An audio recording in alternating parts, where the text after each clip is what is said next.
ఇలా ఈ నీళ్లు వస్తున్నాయి గోదావరి జలాలు ఆ కాళేశ్వరం ప్రాజెక్టులో అంతర్భాగం కాదా?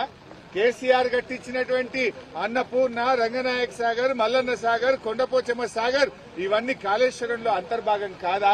ఇవాళ అన్నపూర్ణలో 3 టీఎంసీలు ఉన్నాయి, రంగనాయక సాగర్ లో 3 టీఎంసీలు ఉన్నాయి, మల్లన్న సాగర్ లో 21 టీఎంసీలు నింపుకున్నాం, కొండపోచమ్మలో 10 టీఎంసీల నీళ్లు నింపుకున్నామంటే ఇది కాళేశ్వరం ప్రాజెక్టు.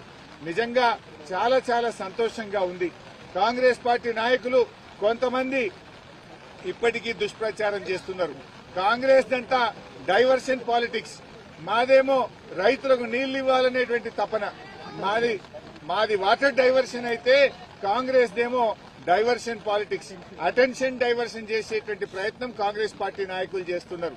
బట్ ఈరోజు ప్రజలకు సజీవ సాక్ష్యం కదా, ఇంతకంటే సాక్ష్యం ఏం కావాలి? కాళేశ్వరం కొట్టుకుపోయిందనేటువంటి మూర్ఖులకు 21 టీఎంసీలతో సముద్రాన్ని తలపించే ఈ మల్లన్న సాగరే ఒక సజీవ సాక్ష్యం. ఇంతకంటే ఇంకొక సాక్ష్యం ఉండదు.